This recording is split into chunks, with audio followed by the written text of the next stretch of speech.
프랙탈이라는 것이 있습니다. 부분하고 전체가 똑같은 모양을 하고 있다는 것이에요. 상상할 수도 없이 거대한 이 우주의 작동 원리가 더 쪼갤 수 없는 단위, 우리가 보통 원자라고 하죠. 그 원자 속에도 들어있고, 또 뭐처럼 보이나요? 이거야말로 우주처럼 보이죠. 인간의 뇌입니다. 인간의 뇌 안에는 거의 조단위의 세포가 들어있어서 거의 우주하고 닮아 있다, 이렇게 이야기합니다. 이거는 뭐 같나요? 네, 눈 같죠. 눈이 아니라 우주의 모습입니다. 우주에 가서 찍은 사진입니다. 작게는 나뭇가지들도 큰 나무인데 가지 하나 꺾어보면 그게 다시 나무죠. 그 작은 가지 또 하면 또 나무가 되죠. 그 다음에요. 일상에서 뭡니까? 브로콜리. 브로콜리가 큰데 완도에 가면 브로콜리 섬이 있습니다. 근데 브로콜리 하나를 쪽 띄어내면 다시 뭐가 됩니까? 브로콜리죠. 모양만 작아지지 그대로 그 모습을 하고 있어요. 이게 우주가 만들어진 원리예요. 그러니까 우리가 어마어마하게 커야지만 뭔가 실체를 알 수 있고 내용을 알 수 있는 게 아니고 아주 작은 부분 하나를 가지고 전체를 알 수도 있는 거죠. 말인즉슨 우리 교회가 정말 너무나 작지만 중요한 것은 얼마나 큰가 하는 게 아니고 얼마나 교회다운 교회인가, 또 성도다운 성도인가 하는 것이 중요하고, 그 깨알처럼 작은 하나님 닮은 사람들을 통해서 이 땅에 그 원대한 하나님의 나라가 이루어질 수 있다는 것입니다. 왜 이런 이야기를 하는가 이 아침에 하면은 그런 생각이 많이 들지요. 하나님 말씀을 잘 알아야, 성경이 거의 2000페이지가 다 되는데 그걸 많이 알아야, 최소 그래도 어느 정도는 알아야 그래도 하나님을 제대로 알 수 있는 것 아닌가 하는 생각, 그게 편견이라는 거예요. 편견이라는 거예요. 어떤 경우는 성경 한 구절이 성경 전체의 핵심을 담고 있는 경우도 허다합니다. 특별히 오늘 나누려고 하는 그 말씀은 도대체 하나님이 누군가, 도대체 믿는다는 건 뭐고, 믿는 사람은 어떻게 살아야 하는가, 다른 사람하고 도대체 뭐가 달라야 하는가 하는 거에 대한 답을 줍니다. 오늘 점심을 맛있게 먹고 커피 한 잔씩 하면서 편하게 우리가 서로를 좀 더 아는 그런 시간을 가졌으면 해서 우리 인생을 서로 나누는 퀘이커 퀘스천이라는 것을 좀 해보려고 합니다.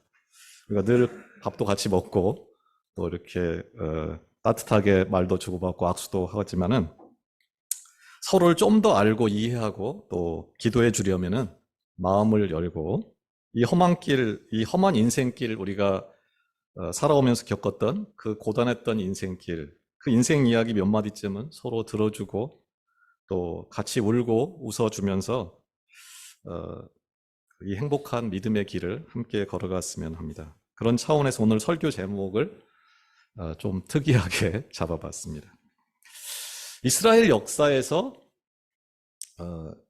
그 가장 위대했던 인물이 누구냐 하면은 누구죠? 모세라는 사람입니다.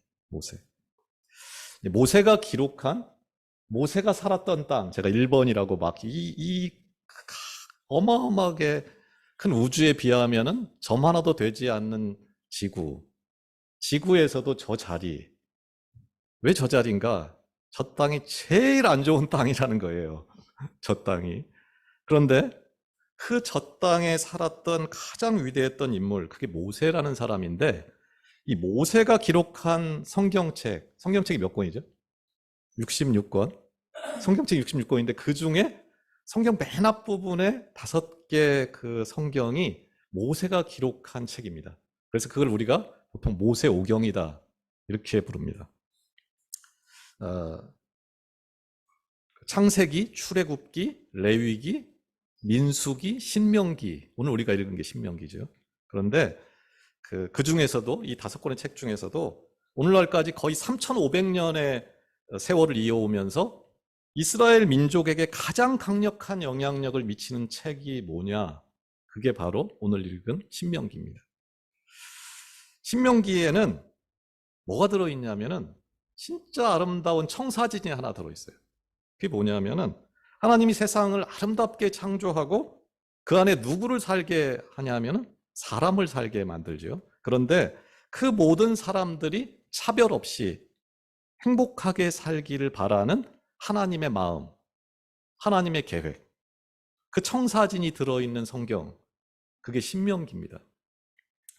사실 이거는 우리가 잘 아는 십계명을 이제 시내산에서 받았죠. 그 십계명을 받았던 시내산에서 이미 주어졌던 그 말씀인데, 모세가 죽기 전에, 그거는 이제 모세가 한 40살쯤에 이제 주어진 거거든요. 80살쯤에. 그런데 오늘 이 신명기는 그로부터 다시 40년이 지나서 모세가 죽기 전에 다시 그 말씀, 그때 주어졌던 하나님의 청사진을 다시 재해석하는 거예요. 그러니까 그냥 이게 법이야, 이거 따라 이렇게 한 게 아니고 이 법을 오늘날 설교처럼 잘 풀어서 이해하기 쉽도록 어린아이도 알아들을 수 있도록 풀어서 설명한 책, 이게 신명기입니다. 지도를 이제 다음으로 한번 넘겨보시죠. 기도를 보면서 한번 한 장 더 넘겨보시죠. 보면서 좀 설명을 해보겠습니다. 오늘 본문이 암호문 같아서 좀 그림을 동원해야 이해를 할 것 같습니다. 모세는 정말 파란만장한 삶을 살았던 인물입니다. 그는 40살이 될 때까지는 당시 지구상에서 가장 강력했던 제국, 애굽이죠. 이집트의 왕자로 살았습니다. 왕궁에서 산 거죠. 그리고 80살이 될 때까지 다음 40년은 미디안 광야 사막에서 양을 치는 양치기, 당시에 가장 하층 계급, 밑바닥 인생을 삽니다. 40년을. 버려진 삶을 살아요. 그런데 인생 정말 끝장 다 봤다, 끝났다 라고 말할 수 있는 그 나이 80에 하나님이 모세를 찾아옵니다. 모세를 찾아와서 우리가 이제 본 사람도 있을 것 같은 이집트 왕자라는 아주 유명한 애니메이션 영화가 있지요. 그 영화에 나오는 것처럼 홍해 바다가 갈라지는 기적과 함께 최소한 200만이 넘는 그 이스라엘 민족을 이끌고 이 애굽을 탈출해 가지고 광야로 들어섭니다. 광야에 있는 시내산에서 이제 지금 1번이라고 표식된 저 반도의 밑바닥, 저 가운데는 거의 사막 지역입니다. 왼쪽이 이집트지요. 나일강이 흐르는 그 맨 밑바닥 1번이라고 되어 있는 시내산 혹은 호렙산이라고 부르는 저기까지 이제 오는데 여기에 와가지고 아까 말씀드렸던 그 십계명을 포함한 계약, 하나님과의 언약, 계약을 이제 맺는데 그 언약 체결로 무려 40년을 그 말도 많고 탈도 많고 진짜 어떻게 해보기 어려운 그 이스라엘 민족 수백만을 이끄는 리더로 살다가 꿈에도 그리던 가나안 땅, 저 위에 3번 맞은편이라고 되어 있는 지중해 옆쪽이죠. 그 젖과 꿀이 흐르는 땅을 목전에 두고 결국 그 땅에는 발도 디뎌보지 못하고 그 오른쪽에 있는 느보라는 산에서 120세로 인생을 마감합니다. 신명기는 모세가 이 120살 광야, 그러니까 저 이집트 왕궁에 40년 살고 저 사막지대에서 양치기로 40년 살고 나머지 40년도 사막에서 살아요. 그런데 그 밑에 지금 세모처럼 되어 있는 저기 2번 지역을 중심으로 한 저 지역에서 나머지 40년을 보내는데 그 모세가 죽기 한 달 전쯤에 120년이라는 자기 인생 길을 이렇게 돌아보면서 내 인생에서 가장 중요했던 순간이 언젠가, 그리고 그 장소가 어딘가를 회고하는 것, 그게 신명기입니다. 그게 어디냐면 2번이라고 되어 있는 가데스, 오늘 설교 제목에 있는 가데스 바네아라는 지역입니다. 신명기 전체는 34장까지 있으니까 꽤 길지요. 그런데 구조로 보면은 3편의 설교로 되어 있어요. 3편의 설교로 되어 있는데 뭐 여러 가지 그 하나님이 주신 말씀들에 대한 내용이 아주 이제 그 잘 압축적으로 나타나 있는데, 그 34장 전체를 다시 압축하고 있는 핵심 문장, 그게 오늘 우리가 함께 읽은 1절에서 5절입니다. 엑기스 중에 엑기스. 그러니까 여기를 이해하면 신명기를 다 이해한 거고, 어찌 보면 성경 전체를 다 이해한 것이라고 말할 수도 있는 문장입니다. 그런데 이제 뒤쪽으로 한번 가보시겠어요? 읽은 말씀을 다시 보면 5절까지로 되어 있는데, 제가 그 색깔을 좀 넣었는데 1절, 3절, 5절이 거의 같은 말입니다. 1절이 뭐냐면은 이는, 파란색 보면 이는 뭐라고 되어 있죠? 이는 선포한 말씀이다. 이게 신명기의 원래 히브리어 제목이에요. 이것들은 말씀들이다. 이게 원래 제목이에요. 말씀들이다. 5절 보면은 이 율법을 설명하기 시작했다. 똑같은 말이에요. 근데 이게 이제 우리가 잘 아는 토라라는 말입니다. 선포한 말씀, 율법을 설명했다. 다시 3절에 가보면은 빨간색으로 써놨죠. 여호와께서 그들을 위하여 자기에게 주신 명령을 알렸다. 명령, 율법, 말씀 다 똑같은 말들입니다. 그런데 이게 왜 주어졌냐면은 그들을 위하여 주어졌다. 그러니까 모세가 계속 이 말씀에 대해서 반복해서 이야기합니다. 그런데 1절을 보면은 이 말씀을 누가 하고 있죠? 모세가 하고 있습니다. 어디서? 요단 저쪽에서. 여러 가지 지명이 있지만 요단 저쪽에서 누구에게? 이스라엘 무리에게. 뭘?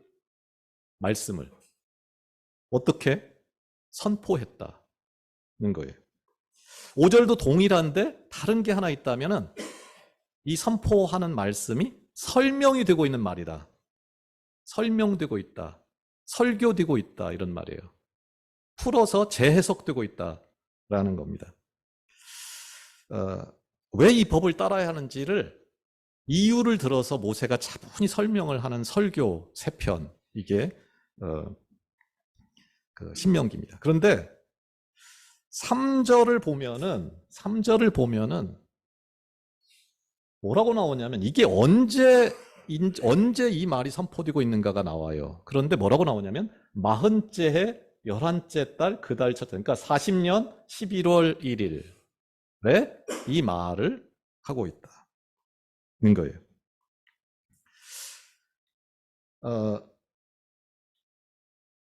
이때가 모세가 죽기 한 달 전입니다. 죽음을 눈앞에 둔 모세, 평생의 수건이던 그 약속의 땅, 젖과 꿀이 흐르는 가나안 땅은 들어가 보지도 못한 채 그 200만, 300만이 되는 그 원망과 불평 가득한 이스라엘 공동체를 두고 이제는 떠나야 합니다. 차마 눈을 감을 수 없는 그 안타까운 마음으로 유언으로 하는 설교, 그 모세 입에서 계속 나오는 단어, 그게 말씀만이 살 길이다. 말씀 안에 길이 있다. 말씀 듣지 않으면 살아도 산 것 아니다 라고 말하는 거예요. 그런데 2절에 아주 특이하고 뚱딴지 같은 말이 하나 들어있습니다. 2절이 뭐라고 되어 있냐면, 호렙산에서, 시내산에서, 아까 그 밑에 있는 산, 호렙산에서 세일산을 지나 가데스 바네아까지 10하루 길이더라. 이게 가데스 바네아가 어디냐면은 가나안, 약속의 땅 가나안 밑쪽이에요. 바로 밑에. 그 다음 한번 넘겨보시겠어요? 여긴데 시내산이 1번이죠. 거기서 저 2번이 가데스 바네아입니다. 저기까지 가는데 10하루 만에 간다. 그리고 그 위가 가나안 땅입니다. 10하루 만에 가는 가나안 땅을, 그 가나안 땅 입구 가데스 바네아에서 10하루 길인데 3절이 뭐라고 나오냐면 40년 11월 10일. 그러니까 2절하고 3절 사이에 몇 년의 세월이 흐르냐면 40년의 세월이 흘러버리는 거예요. 성경은 사실 이런 게 좀 많습니다. 2절, 3절인데 거의 100년이 지나기도 하고 그냥 읽으면 그러니까 도저히 이해할 수 없는 거죠. 이 40년의 세월이 이 사이에 끼어 있다. 근데 모세가 죽기 전에 이 말 여기를 말하고 싶은 거예요. 이 장소 이때를 말하고 싶은 거예요. 도대체 이 40년 전 가데스 바네아에서 무슨 일이 있었길래 모세는 자기 인생, 그 파란반장했던 자기 인생에서 가장 중요했던 지역, 가장 중요했던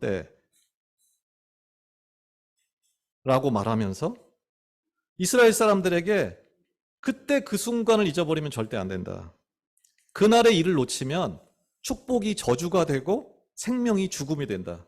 생사가 뒤바뀌고 화복이 뒤바뀐다. 그리고 그날의 일은 그날로 끝나지 않고 심지어 너희가 가나안 땅에 들어가서 잘 먹고 잘 살게 되는데 그때 더 위험한 칼날과 저주가 되어서 돌아올 수밖에 없다. 고 말합니다. 대체 무슨 일이 있었길래 이 내용은 민수기 13장, 14장에 걸쳐서 자세히 나오고 또 오늘 우리가 읽은 뒤쪽에 가면은 신명기 1장 19절에서 46절까지에도 그 정황이 자세히 좀 나옵니다. 요약하면 이렇습니다. 모세가 당시 지구 최강의 나라 그 애굽, 이집트를 그야말로 작사를 냅니다. 그리고 광야로 나옵니다. 그리고 아까처럼 밑에 1번지요. 시내산에 이릅니다. 그곳에서 십계명을 받고 하나님과 언약 백성이 되고 성막을 짓고 또 뭐 입법, 사법, 행정 뭐 여러 가지 전투 조직을 갖추느라고 대략 여기서 시내산에서 1년을 보냅니다. 1년 정도를 보냅니다. 그리고 마침내 출발해가지고 2번 지역 10하루 만에 가데스 바네아에 도착을 합니다. 하나님은 즉각 가나안으로 밀고 올라가라 라고 말합니다. 그런데 이스라엘 백성들이 잠깐만요 한 거예요. 잠깐만요. 그래도 전쟁하기 전에 지피지기면 백전백승인데 그래도 우리가 가서 전쟁할 곳의 지형도 좀 살펴보고 적의 대비태세나 군세는 어떻게 되는지도 좀 알아보고 좀 파악을 해야 될 거 아닙니까? 그러니까 먼저 정탐꾼을 좀 보내죠. 그래서 그 상황을 확인하고 전쟁을 해도 늦지 않는 거 아닙니까? 라고 말한 거예요. 그러니까 이제 하나님의 승인을 얻어서 모세가 12지파에서 가장 뛰어난 우두머리 지휘관 12명을 뽑습니다. 그래서 40일에 걸쳐서 이 가나안 땅이 강원도 크기 정도 되거든요. 이 강원도 크기 정도의 가나안을 샅샅이 정탐하고 내려옵니다. 그런데 이 정탐꾼들의 판단이 갈려요. 여호수아와 갈렙이라는 두 명만 하나님의 명령을 따라 올라가야 된다라고 말하고 나머지 대다수 10명은 고개를 젓습니다. 핵심은 두 가지예요. 신명기 1장 25절에서 28절에 나오는 건데 25절에 보면은 우리의 하나님 여호와께서 우리에게 주시는 땅이 좋더라. 너무 좋더라 그 땅. 그거는 다 의견의 일치를 봤어요. 그런데 그 나머지 10명의 생각이 뭐가 다르냐면은 28절에 이렇게 나옵니다. 우리가 어디로 가랴? 우리의 형제들이 우리를 낙심하게 하여 말하기를 그 백성은 우리보다 장대하며 그 성읍들은 크고 그 성곽은 하늘에 닿았으며 우리가 또 거기서 아낙 자손을 보았노라 하는도다. 보고가 그렇게 한 거예요. 이 10명의 정탑군의 평가, 판단을 듣고 모두가 낙심하고 절망하게 됐다. 이유인즉 이거죠. 가보니까 성읍이 너무 크다. 그리고 그 백성은 장대하다. 기골이 장대하다. 안악자손도 보았다. 안악자손이 뭐냐면은 거인족이에요. 거인족. 2절하고 매핑되는 게 4절인데 거기 보면 바산왕 옥을 죽이느라 이렇게 되어 있죠. 이 바산왕이 거인입니다. 침대 길이가 4m였다. 라는 거예요. 한마디로 게임이 안 된다 그 얘기죠. 결정적으로 성곽이 어디에 닿았다 그러냐면 하늘에 닿았다. 바벨탑 같은 거죠. 성곽이 하늘에 닿았다. 방법 없다. 크기, 높이, 힘, 뭐 하나 비벼볼 것이 없다. 그들이 보기에 우리는 정말 메뚜기 같았을 것이다. 틀렸다. 들어가 봐야 칼에 죽는 일 말고는 답 없다. 라고 한 거예요. 결국은 그들의 그 비관적인 평가로 인해서 모두의 마음이 쫄아붙어가지고 아무리 설득을 해도 안 될 뿐 아니라 심지어 전쟁에 찬성했던 갈렙과 여호수아를 죽이려고 합니다. 그리고 모세 대신에 다른 지도자를 세우자. 모세 안 된다 이제. 다른 지도자를 세워 다시 애굽으로 돌아가자. 들고 이런 쿠데타를 일으키는 거죠.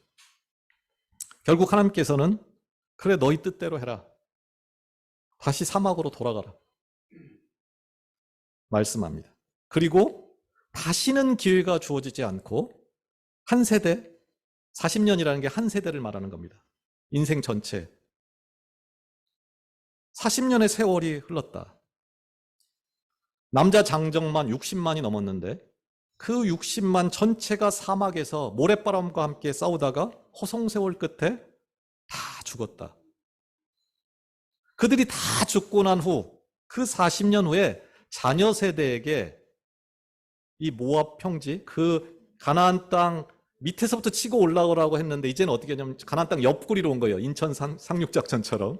그 옆구리에 와가지고 모세가 그날의 일을 회고하면서 다시는 그런 일이 반복되면 안 된다. 라고 말하는 중입니다. 이 신명기가. 좀 지나치다는 생각이 안 드십니까?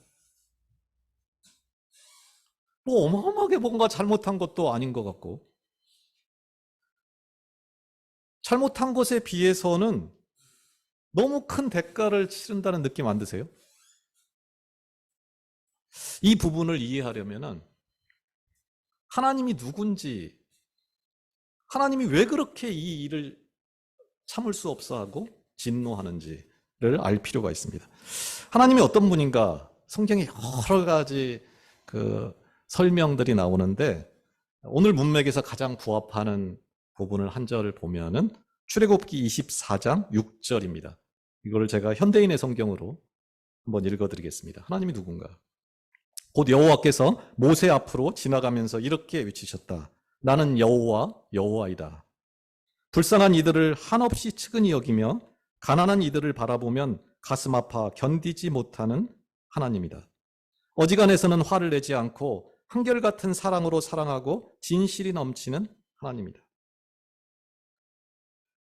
나는 불쌍한 이들을 보면 한없이 측은히 여기는 하나님이다. 나는 가난한 이들을 보면 가슴 아파 견디지 못하는 하나님이다. 그 하나님이 이스라엘이 가나안 땅에 들어가서 세우기를 원했던 나라, 그 나라는 어떤 나라였을까요? 신명기 15장 4절에 이것이 나타납니다. 내가 만일 내 하나님 여호와의 말씀만 듣고 내가 오늘 내게 내리는 그 명령을 다 지켜 행하면 내 하나님 여호와께서 내게 기업으로 주신 땅에서 내가 반드시 복을 받으리니 너희 중에 가난한 자가 없으리라. 하나님께서 생각하는 복이 뭐냐면은 하나님이 생각했던 나라가 뭐냐면은 가난한 자가 없는 나라. 모두가 행복한 나라라는 거였다는 거예요. 그 나라의 특징을 한마디로 소개하면 이렇습니다. 언젠가도 한번 제가 소개한 적이 있는데 스가랴서 2장 4절입니다. 이르되 너는 달려가서 그 소년에게 말하여 이르기를 예루살렘은 그 가운데 사람과 가축이 많으므로 성곽 없는 성읍이 될 것이라 하라. 담이 없는 나라예요. 성곽이 없는 나라. 그게 하나님의 나라의 특징이에요. 그 높은 담 누가 쌓았겠어요? 그 거대한 피라미드 누가 쌓았을까요? 누군가의 피땀 고열을 쥐어짜서 쌓았다는 거예요. 성경에 보면은 하나님은 제단을 쌓을 때 돌을 다듬지 말라는 말을 합니다. 있는 돌 그냥 갖다가 해라. 그거 다듬는 거 누구 시키겠어요? 뻔한 거잖아요. 그런 거 하지 말라는 거예요. 그분은 성전 아닌 성막, 나는 천막이면 충분하다. 그게 바로 우리가 믿는 하나님이라는 거예요. 그런데 그분이 그들을 그 땅에 들여보냈을 때 성벽 없는 나라, 성곽 없는 나라, 가난한 자가 없는 나라, 차별이 없는 나라, 모두가 평등하고 모두가 행복한 나라의 꿈을 꾸라며 준 땅에 들어가서 정탐꾼, 당시 이스라엘에서 가장 뛰어난다고 했던 그 사람들이 보았던 게 뭐였죠? 하늘까지 닿은 성곽.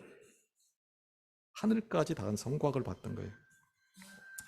그거를 보고 두려워할 거 아니고 그거를 허물어 버려야겠다는 분노가 있어야 되는 사람들인데 그 큰 성읍, 그 높은 성곽 쌓기 위해서 인간 이하의 삶을 살았던 그 노예 같은 비참한 사람들의 삶에 대한 연민, 그 가슴 아파 견디지 못하는 하나님의 마음을 느끼고 왔어야 되는데 그들이 뭐를 가졌냐면은 나도 힘만 있으면 저런 큰 성읍 가질 텐데 나도 기회만 되면 저런 성벽 쌓고 살고 싶은데 근데 그게 안 된다는 거예요. 그 비참한 거예요. 자기 심령이. 그 악한 눈, 악한 마음을 가지고 그 땅 40일을 돌아다녀 보니까 그 좁아 터진 마음에 하나님의 마음이 들어갈 자리가 없었던 거예요. 그래서 2절과 3절 사이 40년의 세월, 인생 전체를 허비한 끝에 사막에서 먼지처럼 모래바람에 다 시체가 되어 그들은 죽습니다. 그리고 그 자녀 세대가 다시 가나안에 들어가기 직전에 이게 얼마나 본질적인 일인가 라는 것을 그 본질적인 질문을 그 자녀 세대에게 다시 던지는 거예요. 가데스 바네아. 가데스 바네아인데 가데스라는 말이 이제 그 히브리 말로 카도슈라는 말에서 왔는데 이게 거룩, 분리와 관련이 있는 말이에요. 분리된다, 거룩하다, 이게 분리된다 이런 말인데 바로 이 지점에서 이 가데스에서 인간은 두 종류로 갈라진다라는 거예요. 인간은 두 종류로 갈라진다. 하나님의 말씀을 듣는 자, 하나님의 말씀을 멸시하는 자. 나를 위해 성곽을 쌓고 싶은 자, 너를 위해 그 성곽을 허물고 싶은 자. 힘 있는 자가 될 꿈을 꾸는 자, 힘 없는 자, 가난한 자가 없는 세상을 꿈꾸는 자. 그 둘로 갈라진다는 거예요. 거기서 가데스에서. 심지어 모세는 너희가 가나안에 들어가 가지고 모든 것을 갖게 되고 부자가 됐을 때 오히려 그 선택이 더 힘들어질 거다 라고 경고합니다. 듣고 보니 너무 아름답지만 이상적이죠. 너무나 현실성 없는 이야기죠. 그런데 신명기는 제가 아까 프랙탈 얘기했죠. 너무나 커서 그건 도저히 안 돼 라고 하는 건데 그거를 쪼가리를 쫙 내가지고 세분화해서 아주 작은 단위로 잘라서 이거를 실천해. 이렇게 하면 돼. 그 작은 것들이, 깨알처럼 작은 것들이 결국 우주를 이루어 라고 말하는 거예요. 문제는 크기가 아니라 얼마나 닮아 있냐는 거예요. 우리 교회가 작지요. 그죠? 우리도 작고요. 그런데 바라기는 그 하나님의 마음과 정말 요목조목 닮아 있는 우리로 성장해 갈 수 있기를 원합니다. 사실 가데스 바네아에서 그들의 진심은 뭐냐면은 가보니까 내 처자식, 내 가축 다 죽이겠구나. 그냥 올라갔다가는. 그게 본심이에요. 그런데 아이러니하게도 자신들은 다 죽고 자신들이 보호한다고 생각했던 그 자녀들은 40년 후에 다시 요단 저편에서 모세의 이야기를 지금 듣고 있습니다. 내가 보호한다고 생각했는데 그게 아니라는 거예요. 하나님만이 보호자가 될 수 있다는 거예요. 어쩌면 그들은 그 자녀를 위해서라도 담 없는 나라, 가난한 자들이 없는 나라의 길을 선택했어야 되는 거예요. 우리는 너나 없이 내 것 건들면 큰일 납니다. 그죠? 그럼 내 것 없으면. 그럼 내 것 가지고 살지 누구 것 갖고 살아. 그래서 어떻게든 내 것 키우고 내 새끼 챙기고 크고 높고 많이 소유하기 원합니다. 나를 둘러싼 성곽이 하늘을 닿게 만들 그런 삶을 삽니다. 그런데 죽음을 앞둔 하나님의 사람 모세의 판단은 너무나 정확합니다. 굳이 모세를 들먹이지 않아도 죽음이 무엇인가를 생각해 보면 알 것입니다. 죽음이 적어도 한 가지 사실을 정확하게 알려주기 때문입니다. 사람은 두 부류입니다. 내가 내 것 가지고 산다. 그렇게 알고 사는 사람하고 내가 내 것 아닌 남의 것, 오직 하나님의 것으로 은혜로 선물로 살고 있다. 그렇게 알고 사는 사람입니다. 누가 맞을까요? 누구나 그것을 알 수 있는 날이 옵니다. 그게 바로 죽는 날입니다. 그 죽음 앞에서 너나 없이 우리는 내게 가장 소중했던 그것, 이 세상 그 무엇과도 바꿀 수 없었던 그것, 그게 사람이든 사물이든 내 소유물 전체뿐만 아니고 나 자신 전체를 내놓아야 합니다. 나 자신을 내놓는 날, 그날 우리가 하나님이 창조한 이 아름다운 우주에서 하나님의 것 가지고 선물처럼 살다 가는 존재였다는 것을 알 수 있게 될 것입니다. 그 조금만 더 일찍 그거 알았더라면 그 얼마나 좋았을까. 모세가 그 이야기를 하는 거예요. 이제 말씀을 정리하려고 합니다. 예수님은 우리를 살리시려 하늘 보좌를 버리고 내려오셔서 십자가에 달려 물과 피를 다 쏟으시고 죽습니다. 하나님은 쌓는 하나님, 올라가는 하나님이 아니고 내려보내고 내려오시고 흘려보내시는 하나님입니다. 그 예수의 흐르는 피, 그 피로 우리가 삽니다. 그리고 그 영원한 생명이 흘러서 닿는 곳마다, 닿는 사람마다 다 살아난다. 그게 성경이 말하는 겁니다. 믿는다는 것은 우리가 믿는 그분이 누구인지를 아는 겁니다. 어떤 마음, 그분이 어떤 뜻 가졌는지를 아는 것입니다. 믿는 자 다른 것 아닙니다. 어떻게 살아야 하는지, 어떤 가치관 갖고 살아야 하는지, 가데스 바네아에서 어떤 선택을 해야 할지를 아는 사람, 그게 믿는 사람입니다. 성벽 허무는 삶을 살지, 성벽 쌓는 삶을 살지, 흘려보낼지, 여전히 모으고 살지를 선택하는 것입니다. 우리 모두는 깨달았든 깨닫지 못했든 그동안 너나 없이 가데스에서의 그들이 만났던 질문 앞에 답하며 살고 있습니다. 모으고 모으다, 쌓고 쌓다가 인생 다 허비한 후 죽을 건가? 아니면 하나님의 마음, 하나님의 말씀 따라 살 것인가? 하나님 것 내 것이라고 우기며 살다가 갈 것인가? 하나님 것을 하나님의 뜻대로 쓰면서 살다가 갈 것인가? 모세는 말합니다. 이게 너무 중요하다. 40년 전이나 지금이나 그리고 아무리 시간이 흐르고 흘러도 이것보다 더 중요한 것은 없다. 그때 그 현장에서 하는 선택, 그게 인생, 우리의 영원한 미래를 결정한다. 모세는 우리가 혹은 내가 가장 부러워했던 사람들의 삶, 그게 실상은 가장 더럽고 가장 천박하고 가장 비참한 삶이었다는 것을 알게 되는 날이 결국은 온다라고 말합니다. 인생 허비하고 탈탈 말아먹는 그런 결정을 이제라도 좀 멈추자라고 말하는 것입니다. 오늘 하나님은 우리를 초대합니다. 하늘 끝까지 성곽을 쌓고 큰 성읍을 가진 자들은 절대로 응답하지 못할 그 원대한 꿈을 꾸는 그곳에 우리 함께 가지 않을래? 속삭입니다.